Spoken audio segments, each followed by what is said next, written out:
안녕하세요. 켈리의 작은 도서관에 오신 것을 환영합니다. 오늘은 배지영 작가의 몽타주를 소개해 드리겠습니다. 연쇄 살인범의 옆집에 살았다는 이유로 갑자기 인터뷰를 하고 주목을 받게 된 남자. 범인은 잡혔으니 세간의 관심이 나쁘지만은 않았는데 문제는 공범이 있다는 소문. 웃지 못할 불안이 시작됩니다. 배지영 작가의 몽타주 낭독 시작하겠습니다.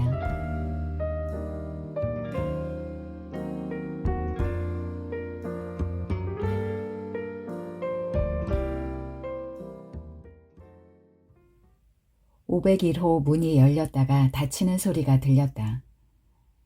문 앞을 지나는 발소리가 멀어질 무렵 눈을 감았다. 드디어 소리가 사라졌다. 낯선 침묵이 방 안을 메웠다. 몸이 눅진하게 녹아드는 듯했다. 옆집 남자가 집을 나간 다음에야 잠을 청할 수가 있었다. 얼마나 지났을까? 또 다른 소리가 신경을 자극할 때까지 얕은 잠에 빠져 있었다. 누군가 문을 두드리고 초인종을 눌러댔다. 내가 안에 있다는 걸 알고 있는 듯했다. 어지간히 끈질겼다. 누구요? 불쾌함을 담고 인터폰을 들었다. 모니터 위로 낯선 남자의 얼굴이 떠올랐다. 경찰입니다. 말씀 좀 여쭙겠습니다. 문을 열었다. 플래시가 터졌다. 눈이 부셨다. 나는 놀라서 얼른 문을 닫았다. 걱정 마세요. 옆집을 찍는 거니까. 사내는 문고리를 잡아당겼다.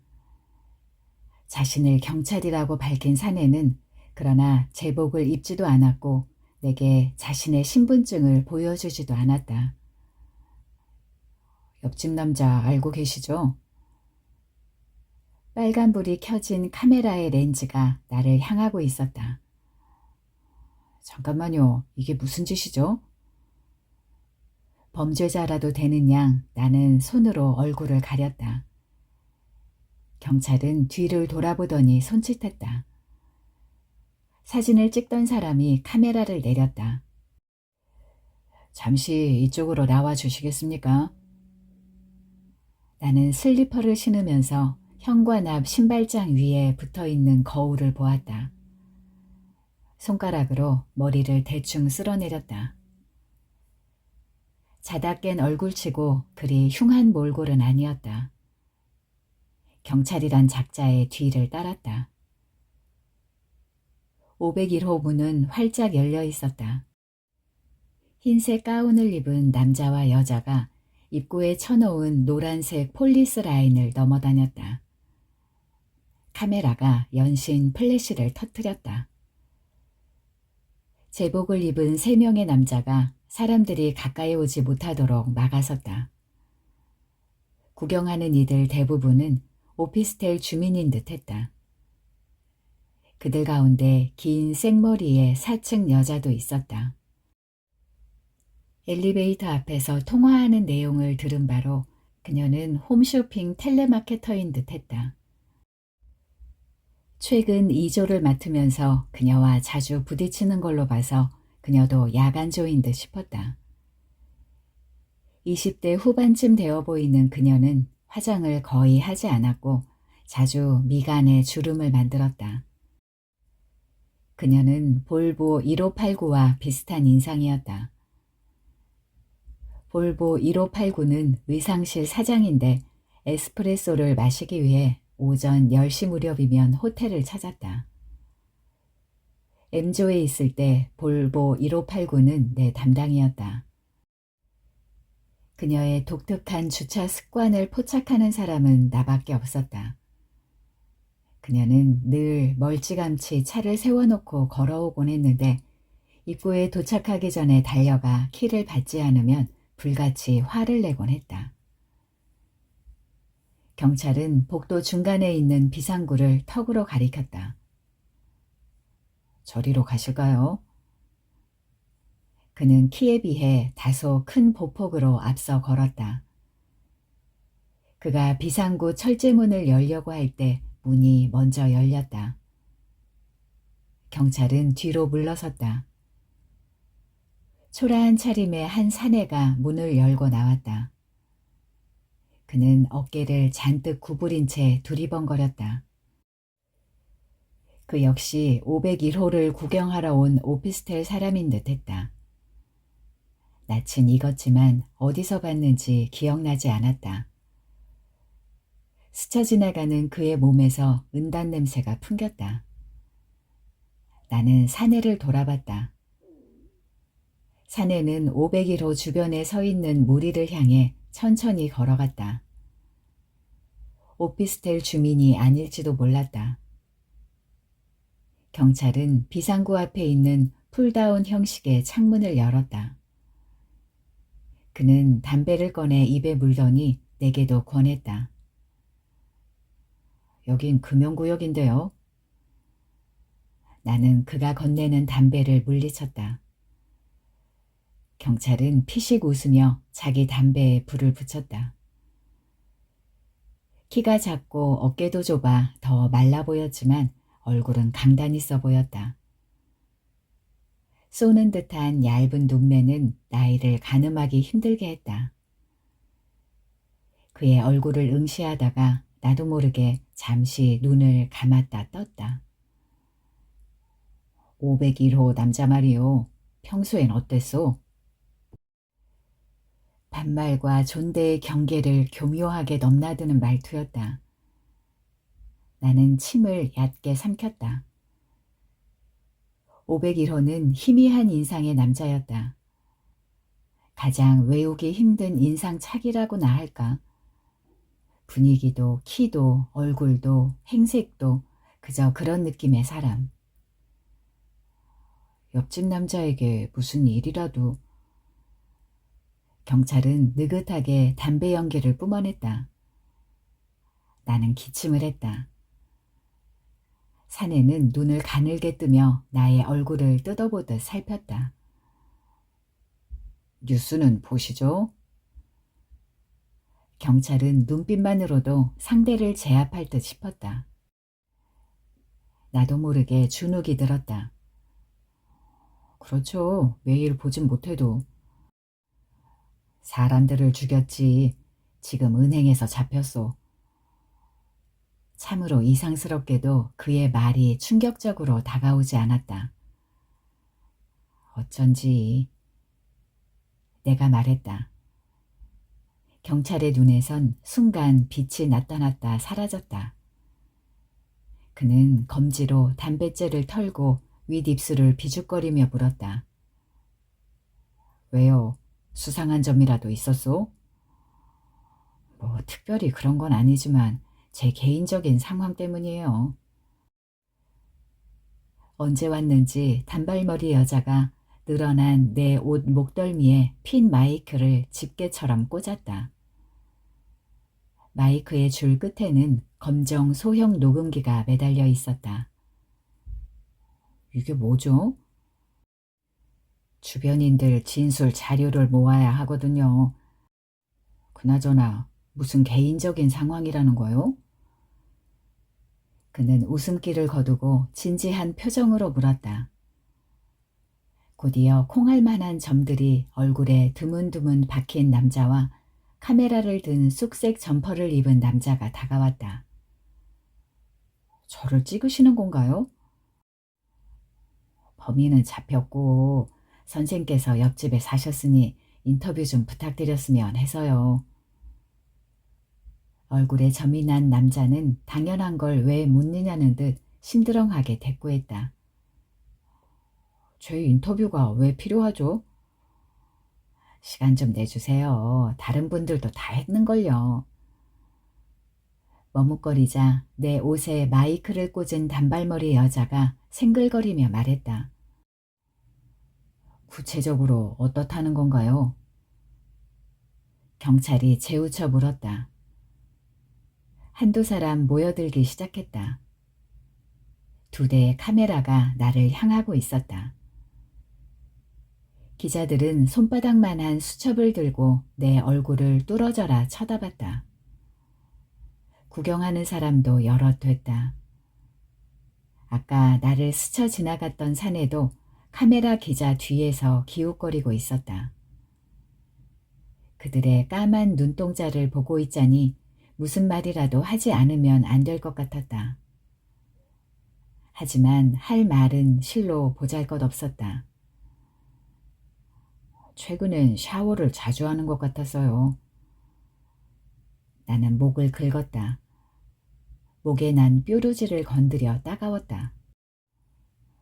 오, 그래요? 여자가 진지하게 되물었다. 그녀의 진지함이 어쩐지 나를 비웃는 것 같아 마음에 걸렸다. 그런 걸 수상하다고 말하는 자신이 소심하게 느껴졌다.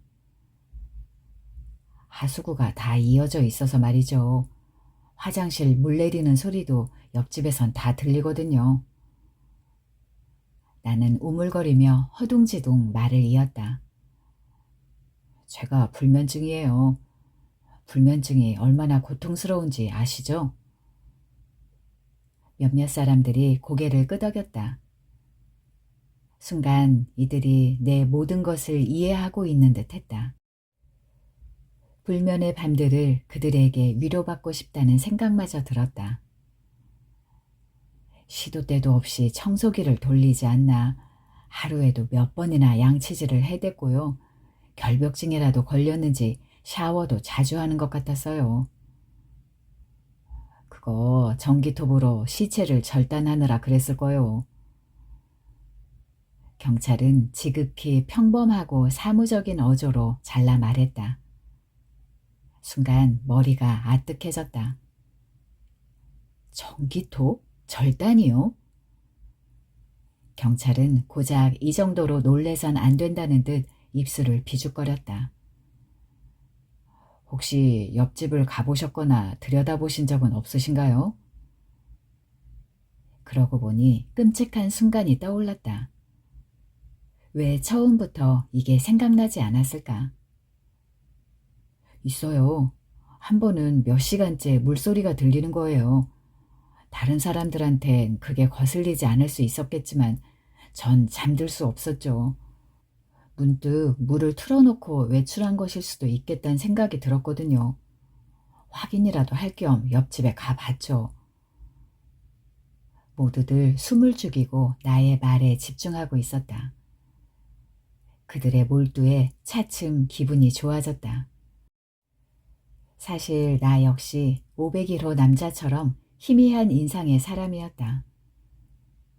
난 호텔에 들어서면 가장 먼저 눈에 띄었지만 그건 순전히 제복 때문이었다. 같은 근무자들끼리도 제복을 벗고 있으면 알아보지 못하고 지나쳤다. 나는 앞니로 아랫입술을 씹으며 사람들을 둘러봤다. 그들은 제복을 입지 않은 나에게 집중하고 있었다. 초인종을 눌렀죠. 남자가 문을 열더군요. 남자 뒤로 창문이 보이고 바로 아래엔 앉은뱅이 책상이 있어서요. 다른 사람이 방 안에 있는 것 같진 않았죠. 제가 물었어요. 계속 물소리가 나서 혹시 외출한 게 아닌가 싶어서 확인차 온 거라고. 남자가 말했어요. 죄송합니다. 물소리가 시끄러웠던 모양이죠. 너무 공손하게 나오니까 내가 고약한 이웃이라도 된 느낌이었어요. 사실 전 굉장히 화가 나 있었어요. 하지만 뭐라고 하긴 좀 그랬죠. 제 성격상 싫은 소린 잘 못하거든요. 그래서 돌아왔죠. 집으로 돌아왔을 때 물소리는 그쳐 있었다. 그리고 또 기억에 남는 일은 없었나요? 단발머리 여자가 물었다. 제가 여기 산 지 3년째인데요. 그동안 옆집은 수도 없이 이사 들고 나갔어요. 잘 몰라요. 저만 그런 게 아니라 다 그럴 거예요. 501호 남자, 살인범 정현철이요. 네, 그 살인범이 이사 온 것도 얼마 안 될걸요? 석 달 됐다고 하네요. 맞아요. 제 불면증도 그 정도 됐으니까. 옆집 소음 때문에 석 달째 불면증에 시달렸다는 말씀인가요? 몇 년 전에도 불면증이 있다가 사라지긴 했지요. 제가 예민한 탓도 있지만 옆집이 그 전에 살았던 사람보다 조금 더 시끄러웠죠.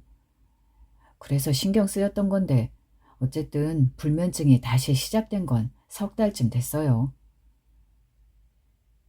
그쯤 말하고 나니 더 이상 할 말이 없어졌다. 그때 누군가 경찰에게 와서 귓속말을 전하자 그는 급히 마무리를 지었다.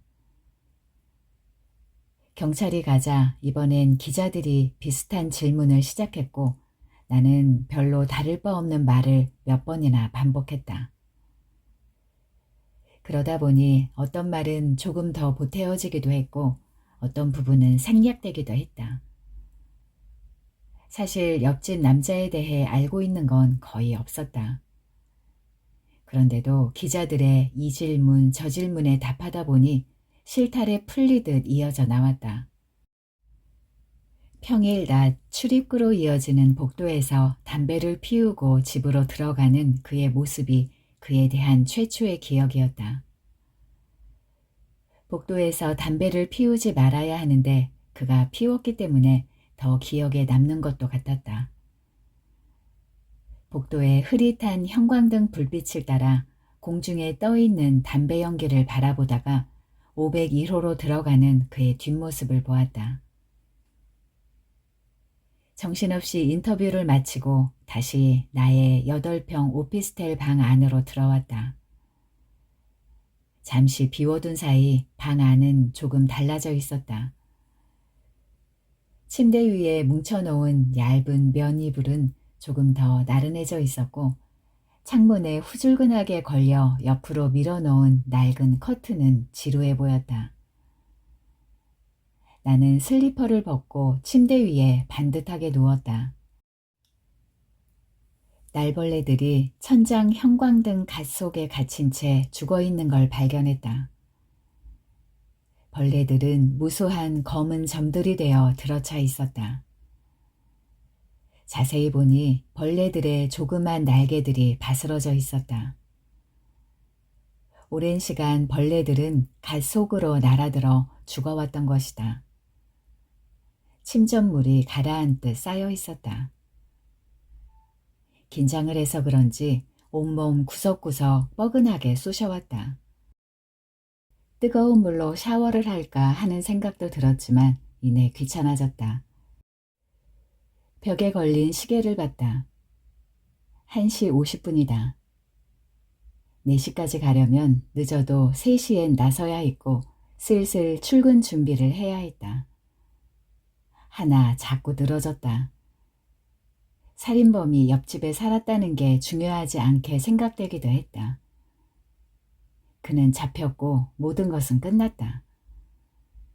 지난 몇 개월간 나를 괴롭히던 소음은 사라진 것이다. 이런 생각에 이르자 쌓인 피로가 한꺼번에 몸을 짓누르는 듯 했다. 현관문을 잠그지 않은 게 떠올랐지만 꼼짝할 수 없었다. 묘한 안도감에 졸음이 몰려왔다. 복도와 옆집에선 사람들의 분주한 발소리, 흩어지는 말소리, 간혹 고함 소리가 들려왔다. 하지만 그런 소음들이 오히려 마음을 푸근하게 만들었다. 이렇게 딱 30분만 누워있자. 그리고 눈을 감았다. 잠에서 깼을 때 창밖은 완전히 어두워져 있었다. 건너편 건물에 네온 쌓인 불빛만이 선명하게 창문으로 흘러 들어왔다. 수족관이라도 된 듯 방 전체가 푸르게 물들어 있었다. 복도도 조용했고 벽 너머 501호도 잠잠했다.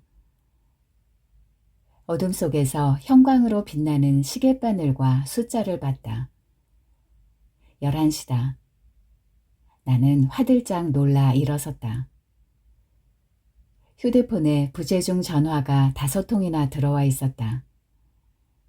한숨이 나왔다. 프런트와 안전관리실 번호였다. 음성과 문자도 들어와 있었다. 캡틴이었다. 나는 불도 켜지 못한 채 침대 모서리에 엉덩이를 걸치고 앉아 왼쪽 손바닥으로 이마를 감쌌다. 낭패다. 어렵게 얻은 자리인데 이러다가 또 잘리면 어떡하나. 면목이 서질 않았고 무슨 말로 변명을 해야 할지 갈피를 잡을 수가 없었다. 조부모 상을 당했다고 할까? 아니면 교통사고가 있었다고 할까? 벨이 울렸다. 캡틴의 번호가 휴대폰 창에 떴다. 벨소리가 너무 커서 나는 어깨를 들썩이며 놀랐다. 이런 소리를 듣고도 잠에서 깨질 못했다니 정말 이상했다. 나는 통화 버튼을 눌렀다.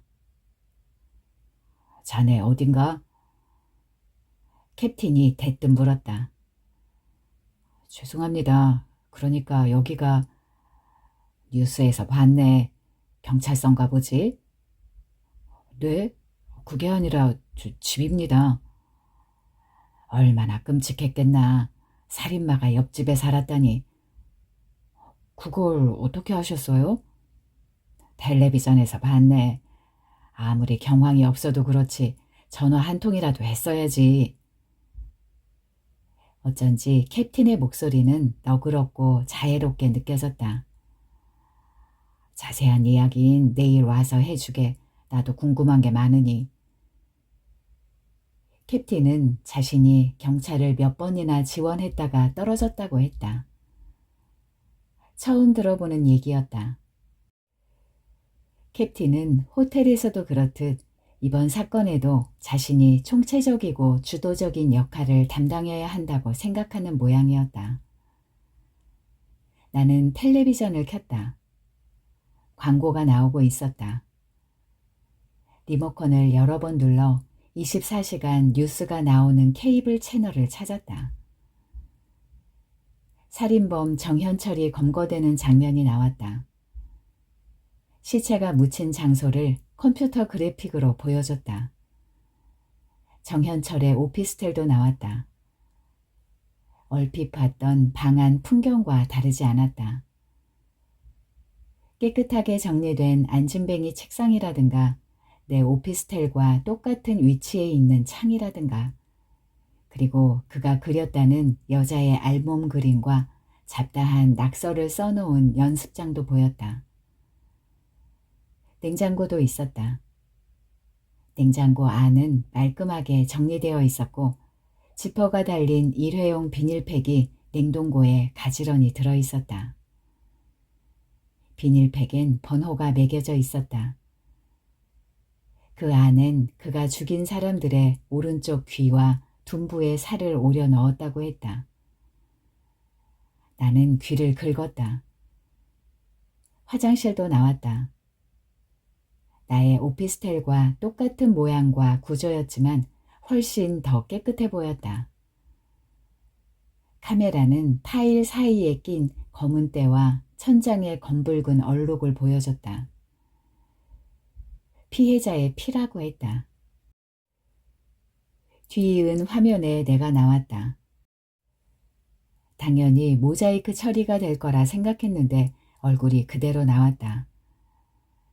더구나 화면 하단엔 내 이름까지 자막으로 떠 있었다. 잠에서 막 깬 부스스한 머리를 한 채 나는 어눌하게 말하고 있었다. 하지만 내가 말한 내용이 그대로 나오는 게 아니었다. 띄엄띄엄 편집되어 있었다. 좋기 1시간은 넘게 말한 것 같은데 편집한 내용은 불과 30초도 못 되었다. 정말 인상이 나쁜 남자였어요. 여자와 싸우는 소리에 잠을 이룰 수가 없었지요. 불면증까지 생겼다니까요. 물소리가 너무 나서 따지기도 했는데 아주 불쾌했어요. 아무 데서나 담배를 피워대는 고약한 이웃이었죠. 끔찍합니다. 앞으로 여기서 어떻게 살아야 할지도 모르겠고. 기가 막히게 편집되어서 한 번에 쭉 이어 말한 것처럼 들렸다. 내 얼굴을 텔레비전 화면으로 보니 무척 낯설었다. 거울로 보던 얼굴이 아니었다. 조금 더 넙대대해 보였고 피부는 상당히 울긋불긋했으며 탄력 없이 축 늘어져 있었다. 특히 목 주변에 듬성듬성 솟은 뾰루지는 큼직하게 느껴질 만큼 불결해 보였다. 뉴스는 계속 이어졌다. 내게 경찰이라 말했던 사내의 인터뷰도 나왔다. 범인은 묵비권을 행사 중입니다. 현재까지는 단독범이 확실시되나 공범 여부는 수사 중입니다. 모든 가능성을 열어놓았습니다. 오줌이 마려웠다. 나는 일어나 방 안에 불을 켜고 화장실로 갔다. 바로 이 벽 건너편에선 5명의 여자가 불과 3달 만에 죽어 나자빠졌다. 오줌 줄기가 가늘어졌다. 몸을 부르르 떨며 추리닝 바지를 올렸다. 손가락에 오줌방울이 묻었다. 나는 세면대에서 손을 꼼꼼히 닦았다. 위층 어딘가 배수구에서 물 내려가는 소리가 들렸고 쿵쿵 천장을 올리는 소리도 들렸다.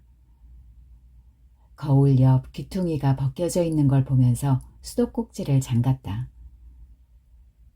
세면대 앞에 서서 거울에 비친 내 얼굴을 들여다봤다. 턱을 들어 올려 목에 난 뾰루지를 보다가 목을 돌려 귀를 봤다. 거울에 귀를 대보았다. 오른쪽 귀가 서늘해졌다. 윙윙 전기 돌아가는 소리가 들렸다. 그때 그 말이 선명하게 떠올랐다. 공범이 있을지도 모른다. 버스를 기다렸다. 비가 쏟아지고 있었다. 우산을 썼지만 어지럽게 부는 바람 때문에 비가 머리이며 옷을 그대로 적셨다. 30여 분 만에 온 버스는 10,000원이었다. 갑자기 내린 폭우로 다리가 잠기는 바람에 돌아오느라 늦었다며 운전사는 변명했다. 사람들은 항의하면서도 필사적으로 앞문과 열린 뒷문으로 끼어들어 탔다. 밥을 눌러 담듯 사람들은 스스로를 차곡차곡 집어넣었다. 나도 겨우 들어갈 수가 있었다. 내 뒤에 서 있던 남자가 배로 엉덩이를 눌러댔다. 몸을 옆으로 빼고 싶었지만 꼼짝할 수가 없었다. 나 역시 앞에 있는 여자의 엉덩이를 사정없이 누르고 있었으니까. 여자의 말랑말랑한 둔부가 허벅지에 밀착되자 기분이 야릇해졌다. 문득 500kg 남자도 이런 기분 때문에 여자의 엉덩이 살을 오린 게 아닌가 싶었다. 여자는 머리카락을 뒤로 넘기며 흘끔흘끔 돌아보면서 인상을 썼다. 그녀의 하얀 귀엔 보송보송한 솜털이 보였다. 어쩔 수 없잖아. 난 치한이 아니라고. 나 역시 유쾌하지 않다는 듯 인상을 찌푸리며 누구에게도 들리지 않을 속갯말을 중얼거렸다. 마치 그렇게라도 하면 생각이 흘러넘쳐 여자에게 전해질지도 모른다는 생각을 하면서. 차가 브레이크를 밟는 바람에 여자 엉덩이가 나의 사타구니 아래에 바짝 밀착된 채로 머물렀다 떨어졌다. 아찔한 기분에 눈을 감았다. 경찰은 오후에 잠시 들러달라고 했다. 캡틴은 걱정 말고 협조하라고 했다. 그가 이렇게 관대했던 적이 있었던가 생각하며 혹시라도 근무태만 명목으로 궁지에 넣으려는 술책이면 어쩌나 싶기도 했다. 그러고도 남을 사람이었다. 아니다. 어제 무단결근을 만회하기 위해 오전 출근하는 성의를 캡틴도 알아줄 것이다. 더구나 경찰을 지망했던 사람이었다니 정말 이번 일이 잘 해결되길 바라는 것인지도 몰랐다. 저 남자 연쇄살인범 옆집에 살던 사람 맞지? 뉴스에 나왔잖아. 누군가 수군댔다. 나는 눈을 뜨고 둘러봤다. 누가 말한 건지, 과연 그런 말을 누가 하기는 한 건지 알 수 없었다. 버스 안에 사람들의 검은 눈동자들이 동굴 속 박쥐떼처럼 일제히 나를 향해 달려들 것 같았다. 마치 내가 살인마라도 되는 것처럼, 아니 공범자라도 되는 것인 양 부끄러워졌다. 나는 얼굴을 붉혔다. 살인하는 소리를 들었대. 지독한 이웃이었다며? 소곤대는 소리는 점점 더 커지고 현실성 있게 들렸다. 머리털이 쭈뼛 섰다. 내가 그렇게 말했던가? 누가 이런 말을 버스 안에서 짓거리는 거지? 난 그렇게 말하지 않았다고. 내가 했던 말은 너무 많이 편집된 거라고 변명하고 싶었다. 나 역시 누군가에게는 얼굴 모르는 이웃인 것처럼 그 역시 마찬가지라고.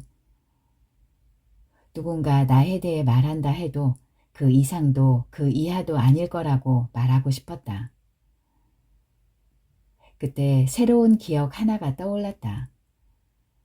기억이란 골몰할수록 탈색되고 윤색되지만 그럴수록 정교하고 확실하다는 느낌은 강해지는 것 같았다. 그런 면에서 떠오른 남자의 얼굴은 너무도 뚜렷해서 과연 이 기억이 실제적이며 온당한 것인가 확신이 서지 않을 정도였다. 그러니까 한 달 전쯤 토요일 오후였다. 난 실로 오랜만에 여자를 소개받았다. 옷까지 빌려 입었다. 제복을 입어 그런지 일자리를 옮긴 이후론 옷도 잘 사입지 않았다. 아니다. 직장이 일정치 않다는 이유로 3년 전 헤어진 여자를 마지막으로 옷을 사지 않았다. 옷차림에 신경 쓴다는 건 인간관계에 신경 쓴다는 건데 난 어떤 관계나 누구의 시선에도 관심을 둘 여유가 없었다. 번번이 직장에선 잘렸고 겨우 들어간 회사는 부도를 맞거나 월급이 밀리기 일쑤였다. 헌병대 출신인 작은아버지 후배가 캡틴인데 그가 다리를 놔줘서 호텔에 취직할 수 있었다. 군대에서도 눈썰미와 기억력이 좋아 주로 장교나 대장의 운전병을 도맡았다고 자기 소개서에 썼다. 공채로 들어간 게 아니라 간단한 면접과 암기력 테스트만 받고 일할 수 있었다. 정규직은 아니었다. 많지 않은 돈이지만 다달이 월급을 받게 되자 숨통이 트였다. 여자는 그럴 때 필요했다. 나는 현관 앞 거울을 보며 빌려 입은 옷의 매무새를 살핀 다음 현관문을 열었다. 그때까진 아무 소리도 듣지 못했다. 문을 잠그는데 반대쪽 복도 끝에서 걸어오는 발소리가 들렸다. 한쪽 발소리가 조금 더 크게 울렸고 다른 발소리는 약간 작게 들렸다. 새로 복사한 열쇠가 잘 들어가지 않았다. 내 방은 복도 끝 두 번째 집이다. 그 남자가 503호에서도 멈추지 않고 계속 걸어오고 있었으니 내게 볼 일이 있거나 옆집 501호에 볼 일이 있을 터였다. 겨우 문을 잠그고 돌아섰을 때 걸어오는 남자를 정면에서 볼 수 있었다. 남자는 걸어오면서 줄곧 나를 쳐다본 것 같았다. 남자의 눈썹은 유독 짙었는데 오른쪽 눈썹 끝이 회오리 모양으로 소용돌이 쳤다. 키는 나보다 5cm 정도 작아 보였다. 스포츠형으로 짧게 친 머리카락은 억세 보였고 입술은 얇은 편이었는데 윗입술이 아랫입술보다 조금 더 두꺼웠다. 눈매는 날카로웠다. 그런 인상은 대개 시비를 잘 거는 스타일이라는 걸 나는 알고 있었다. 남자는 나를 지나쳐 옆집 문에 열쇠를 꽂았다. 원래부터 열쇠를 가지고 있는 듯 했다. 남자를 맞이하는 옆집 남자의 목소리가 들렸다. 왜 이렇게 늦었어? 벌써 냄새가 나잖아. 옆집 문 앞엔 어제 먹다 내놓은 것이 분명한 짜장면 그릇이 놓여 있었다.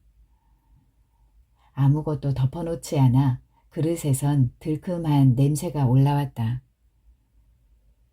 그땐 그가 그릇을 찾아가는 배달원이라고 생각했다. 하지만 그의 손엔 분명히 아무것도 들려있지 않았다. 그렇다면 그 남자가 공범이란 말인가? 냄새가 난다는 것은 시체에서 부패가 시작됐다는 말인가? 내려야 할 정류장을 놓치고 말았다. 한 정류장을 지나치고 나서야 사람들을 밀쳐내며 뒷문으로 갔다. 나는 컨테이너 벨트에서 떨어지는 공산품처럼 겨우 내릴 수 있었다. 비는 여전히 요란하게 쏟아붓고 있었다. 정류장의 가림막 아래 서서 우산을 폈다. 우산살 하나가 부러져 있었다. 버스에서 이리저리 치이면서 누군가의 가방인지 옷인지에 걸렸다가 억지로 잡아당겼는데 그때 부러진 모양이었다. 나는 꺾인 우산살을 손으로 만지작거리며 한쪽이 푹 꺼져버린 우산을 쓰고 호텔을 향해 걸었다. 우산에서 떨어지는 빗방울이 한쪽 어깨를 적셨다. 3분쯤 걸었을까? 나를 돌아보게 한 건 냄새 때문이었다. 파카 향이었다. 옆을 돌아봤다. 낯선 남자였다. 남자는 내게 의미심장한 표정을 지으며 어깨를 툭 치고 지나갔다. 검정 우산을 쓴 채 나를 앞질러 바삐 걸었다. 그는 주름이 많이 간 허름한 바지와 체크무늬 남방을 입고 있었다. 바지는 무릎께까지 검게 젖어 있었다. 그는 신발이 불편하기라도 하듯 한쪽 발을 끌며 걸었는데 걸음 속도는 빠른 편이었다. 뒤에서 누군가 내 이름을 불렀다. 돌아보니 배전실에서 근무하는 미쓰리였다. 미쓰리는 녹색 물방울 무늬 우산을 두 손으로 꼭 붙든 채 숨을 헐떡이며 다가왔다. 미쓰리는 키가 작았고 비가 와서 그런지 파마머리가 심하게 곱슬곱슬했다. 어제 텔레비전 봤어요. 숨을 한번 몰아쉬더니 미쓰리가 말했다. 무섭지 않으세요? 뭐가 무서워. 이미 잡혔는걸. 그런 이웃하고 같이 살았다는 게 남양 특집에 따로 없다니까. 그러면서 미쓰리는 몸을 떠는 신용을 했다. 그녀는 내 옆으로 바짝 붙어 걸었는데 시큼한 땀 냄새가 올라왔다. 미쓰리는 20살인데 고등학생 티를 벗지 못하고 있었다. 목욕도 자주 안 하는 것 같았고 멋내는 건 도무지 몰랐다. 옷 하나를 일주일 넘게 입기도 했다. 미쓰리는 그 옷이 제복인가? 라고 말하면 흐흐흐 웃을 뿐이었다. 치마를 입고도 아무렇게나 앉는 바람에 팬티가 보이기도 했는데 전혀 섹시하지 않았고 짜증만 났다.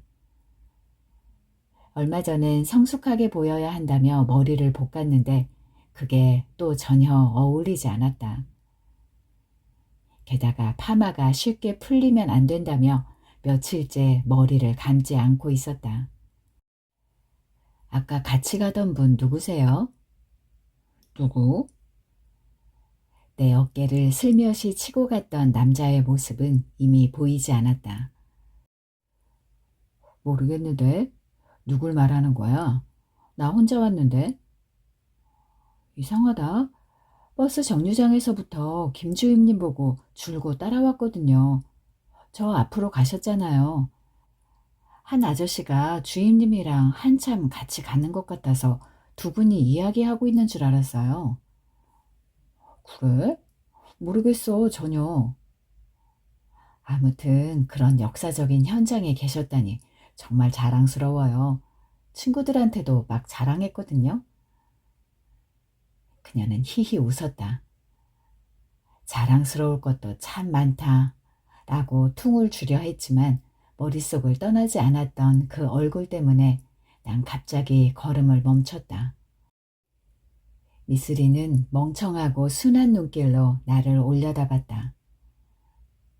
어디 안 좋으세요? 아니, 아니, 괜찮아. 나는 진땀을 흘렸다. 그러니까 자기가 공범이라고 떡하니 전화를 걸어와서는 자수할 테니 서울역으로 와라, 부산역으로 와라 이러면서 우릴 뺑이치게 한다니까.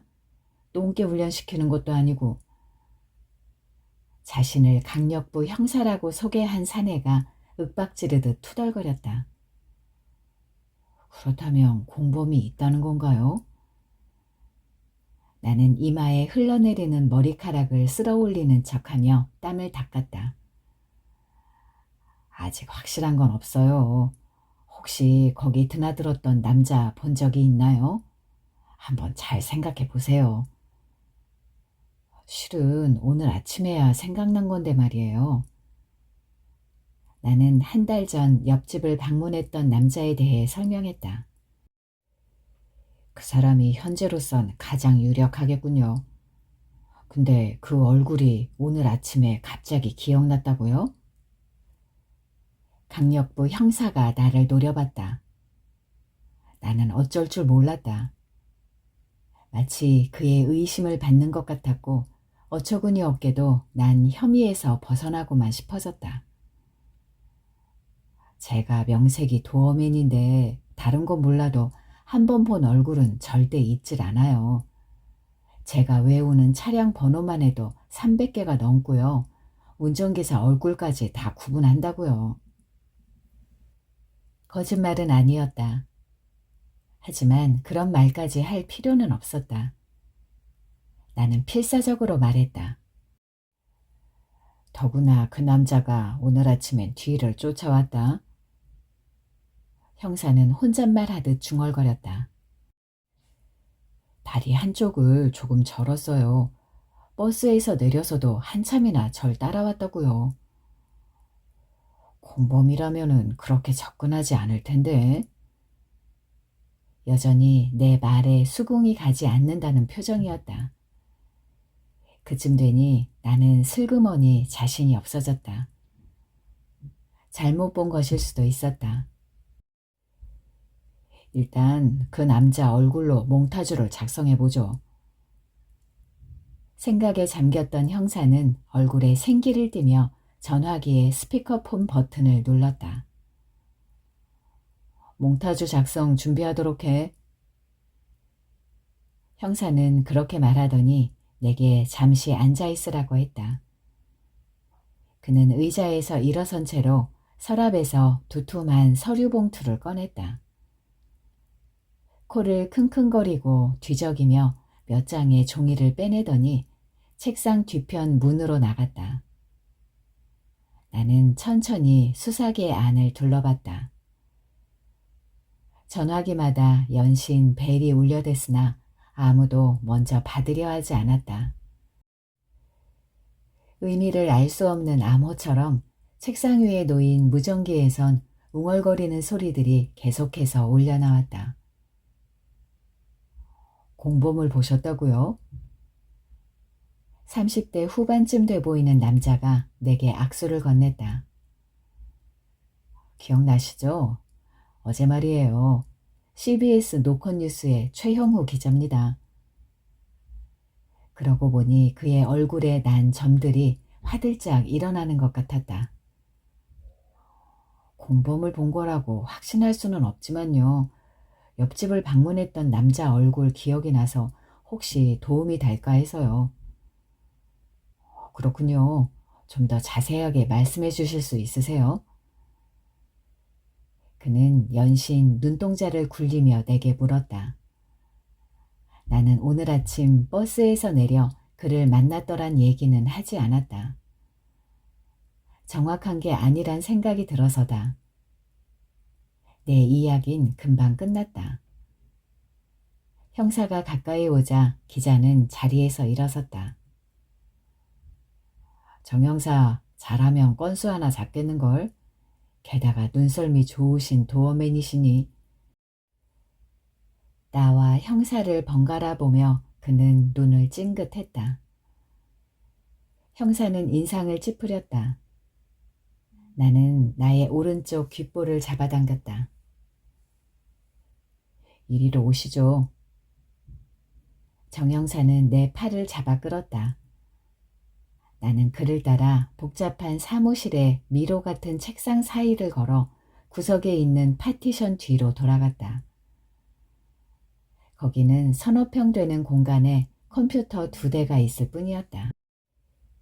영화나 드라마에서 보는 것처럼 근사하고 과학적인 분위기도 아니었는데 파티션 위엔 과학수사계 몽타주 출장반이란 팻말이 걸려 있었다. 거기엔 땀에 전 듯 숱없는 머리카락이 갈라져 있는 왜소한 남자가 모니터 앞에 구부정하게 앉아 있었다. 정 형사는 그 남자 옆에 있는 철제 의자에 앉으라고 했다. 의자 바닥은 솜이 빠져 딱딱했고 경사가 져 있어 기우뚱거렸다. 모니터 화면에는 여러 얼굴형이 번호가 매겨진 채 떠 있었다. 가장 근접하다고 생각되는 것을 골라주면 됩니다. 너무 신중하실 필요는 없어요. 어차피 몽타주니까. 그 많은 세상 사람들의 얼굴형이 이렇게 일목요연하게 정리될 수 있다는 게 놀라웠다. 선택은 쉽지 않았다. 2번과 6번에서 망설여졌다. 호텔 도어맨은 눈썰미가 없으면 절대 할 수 없다고 했던 말들이 무색해졌다.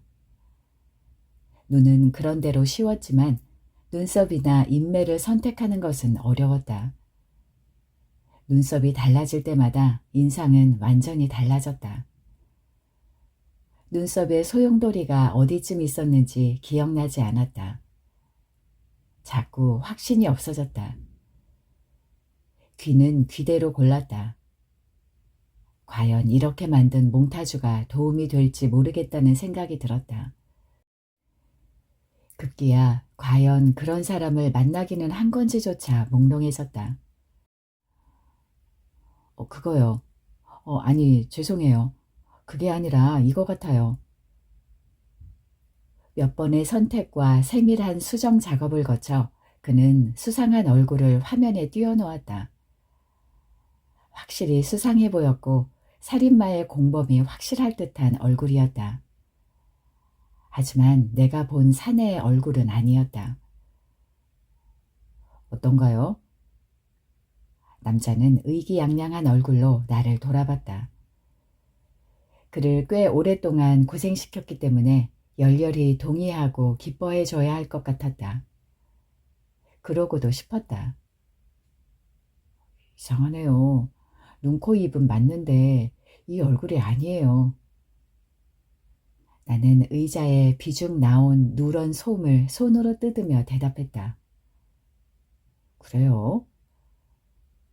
남자는 꽤 실망스러운 표정을 지었다. 그럴 수 있어요. 막상 끔찍한 살인범 얼굴이라고 생각하면 기억이 잘 안 나기도 하거든요. 남자는 마치 자신에게 말하기라도 하듯 내게 위로를 건넸다. 그는 끈기를 갖고 얼굴형부터 바꿔달고 다시 작업을 시작했다. 헤어스타일을 바꿔보기도 하고 내가 헷갈려 했던 부분에선 더욱 신중했다. 조금 더 얄팍한 눈으로 골랐다. 눈썹은 마우스로 일일이 결을 그려 넣었다. 하지만 그렇게 할수록 도려낸 눈과 코와 귀와 입을 비닐팩에 넣고 흔들어 섞기라도 한 듯 머릿속은 뒤죽박죽 엉켜들었다. 기억은 힘들어졌다. 자신이 없어졌다. 남자는 평평했던 얼굴에 명암을 주었다. 밋밋하던 광대뼈가 살아나고 볼이 움푹 패였다. 그렇게 해서 조금 달라진 얼굴 2개를 더 만들었다. 얼핏 보면 새 얼굴 모두 비슷한 느낌이기도 했다. 어떤가요? 이 가운데 근접해 보이는 게 있나요? 남자는 다시 나를 돌아봤다. 나는 눈을 감고 아침에 봤던 사내의 얼굴을 더듬었다. 다시 눈을 뜨고 모니터 위에 떠있는 3개의 얼굴을 유심히 들여다봤다. 기억 속의 얼굴과 그나마 가장 비슷하게 생각되는 얼굴은 3번째로 조합된 것이었다. 나는 모니터를 손가락으로 짚었다. 남자는 목소리 톤을 높였다. 그래요? 이 얼굴이 맞나요? 그가 재차 묻자 또 슬그머니 자신이 없어졌다. 하지만 또 다른 얼굴은 더 이상 나올 것 같지도 않았다. 네, 그런 것 같아요. 남자는 나의 얼굴과 모니터 위에 몽타주를 번갈아 쳐다봤다. 맞아요. 이 얼굴이에요. 정말 많이 비슷해요. 나는 자신 있게 말했다.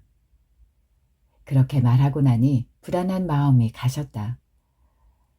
보면 볼수록 아침에 본 사내와 가장 근접해 보였다. 그는 내가 가리킨 얼굴을 데이터로 저장했다.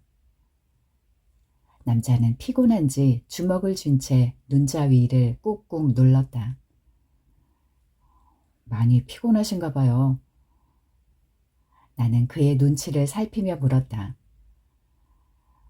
곱창집 살인사건 아시죠? 용의자들 몽타주 만드느라 밤을 샜거든요. 어쨌든 수고 많으셨어요. 남자는 그렇게 말하고는 내게 손을 내밀어 악수를 청했다. 나는 엉거주춤 일어나 악수를 받았다. 일이 끝나자 남자는 검은 재를 뒤집어 쓰기라도 한 듯 총기 어린 눈빛은 사라지고 원래 초라한 모습으로 변해버렸다. 남자는 파티션 위로 머리를 조금 내밀더니 정 형사를 불렀다. 정 선배님. 감기에 걸린 건지 목소리를 크게 내지 못했다. 손나발까지 했지만 그 정도 목소리가 서너 개의 책상 건너에 앉아 게다가 맞은편에 앉은 중년 여성과 언성을 높이고 있는 그에게까지 전해질 리 없었다. 괜찮습니다. 제가 가겠습니다. 그래 주실래요? 제가 몸이 많이 안 좋아서. 남자는 자신의 발을 내려다보았다. 그의 시선을 쫓았다. 남자의 발엔 깁스가 돼 있었다. 빗길에 넘어졌거든요. 남자는 희미하게 웃었다. 나도 따라 웃었다. 나는 가려다 말고 뒤돌아서서 남자에게 말했다. 저기 부탁이 하나 있는데요. 뭐죠?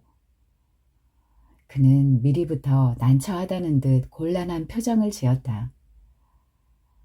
아니 뭐 곤란하시면 할 수 없지만요. 몽타주 만든 거 말이에요.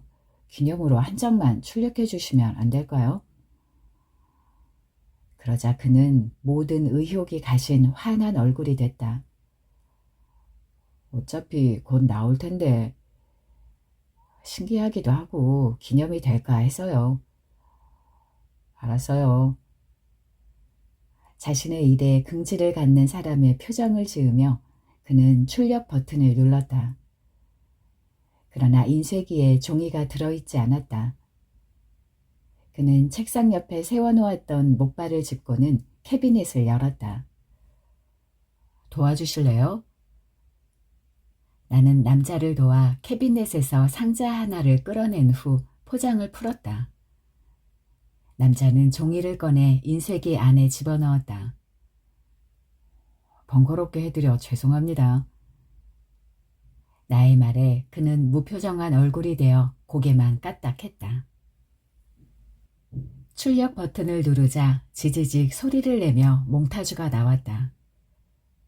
인쇄된 몽타주는 더욱더 불길하고 수상해 보였다.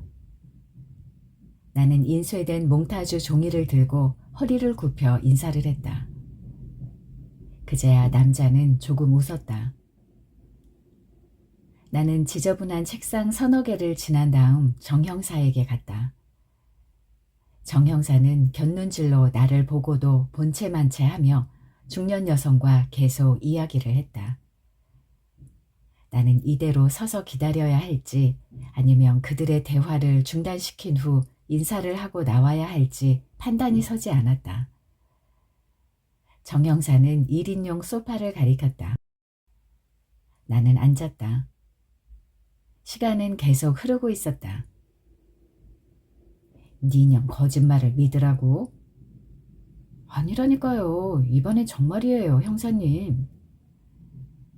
얼핏 봐도 10살은 많아 보이는 여성에게 정 형사는 아무렇게나 반말을 짓거렸고 여자는 나이에 걸맞지 않은 애교스러운 눈웃음을 흘리며 깍듯하게 존대했다. 시계를 봤다. 오후 3시 45분이었다. 5시에 테스트가 있어 서둘러야 했다. 제가 회사에 들어가 봐야 해서요. 나는 엉덩이를 들었다. 다 끝났으면 들어가시고요. 다른 생각나면 또 연락 주세요. 전화번호는 알죠? 물론 외웠죠. 아, 숫자는 금방 외운댔지. 정 형사는 씩 웃었다. 저기 신변은 보장되는 거죠. 제가 몽타주 만드는데 도움을 줬다는 게 밝혀지진 않겠죠? 내가 머뭇거리며 물었다. 물론이죠. 그건 당연한 겁니다. 걱정 마세요. 제가 살인범 옆집에 살고 있다는 게 텔레비전에 나와서 사실 좀 그러네요. 얼굴이 그대로 나올지 몰랐거든요. 이름까지 나오고. 하여간 방송하는 새끼들 다 그렇다니까요. 말로만 인권하고 쫄아다니면서 지들 하는 짓이란 게. 그치만 뭐 걱정하실 필요는 없어요. 걱정할 만한 일은 절대 없을 테니까. 이웃에 사는 사람 인터뷰 다 해왔던 거고 너무 예민하시네. 그렇죠?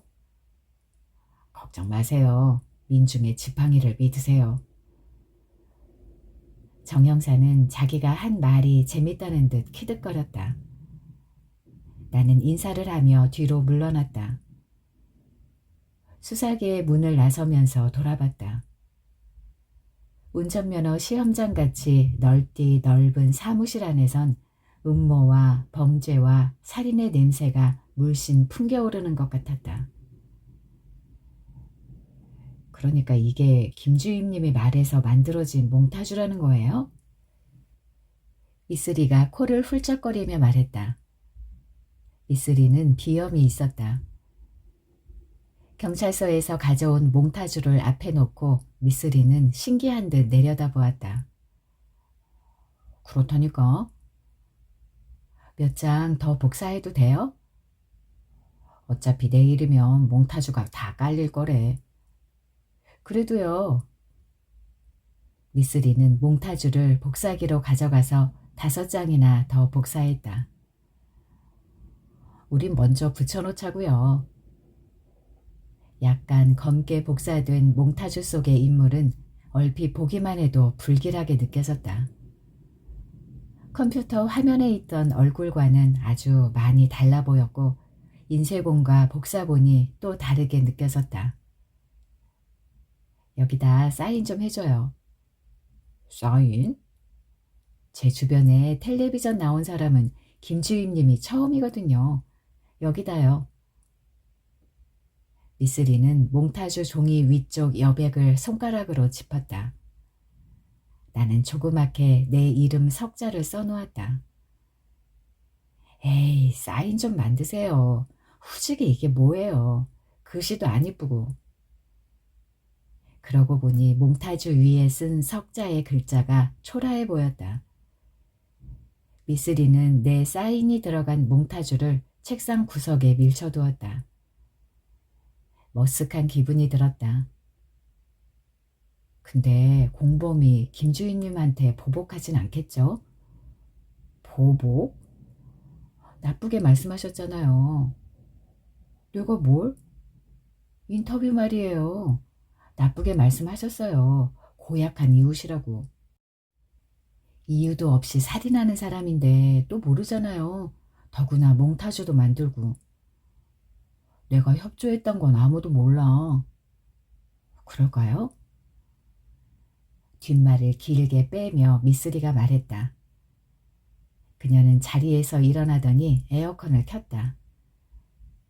짧은 치마를 입고 있었는데 밑단이 풀려서 실이 길게 늘어져 있었다.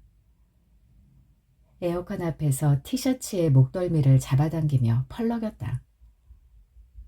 아, 시원하다. 나는 미쓰리 옆에 섰다. 늘어진 티셔츠 속으로 젖계곡이 드러나는 뽀얀 속살과 하얀 브레이지어가 보였다. 미쓰리는 조심성 없이 계속 그러고 서 있었다. 나는 눈길을 돌렸다. 그럼 수고해.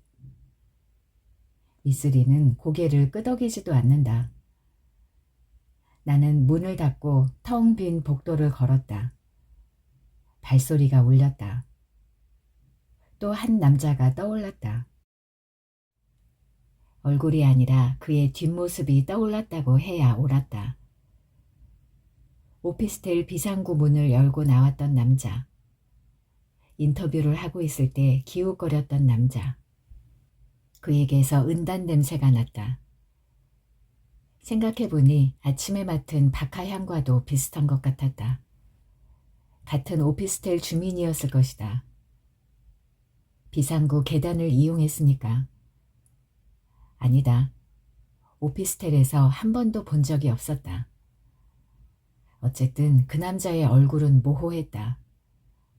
전혀 기억나지 않았다. 불길했다. 최소한 이미지나 느낌조차 떠오르지 않았고 그래서 더욱 그 남자가 마음에 걸렸다. 어쩌면 그가 다리를 조금 끌었던 것도 같다. 소용돌이 치는 검고 짙은 눈썹이었던 것도 같았다. 한 달 전 남자의 얼굴은 기억하면서 하루 전날 본 남자의 얼굴이 떠오르지 않는다는 게 이상하고 한심했다. 보복할 게 뭐 있어. 내가 뭘 했다고. 누가 들으라는 식으로 나는 돌연 큰 소리로 말했다. 바보 같은 년. 내 목소리가 음산하게 복도를 채우며 울렸다. 공범은 없다고 했다. 최종적으로 모든 것이 드러났다. 단독 범행이었다.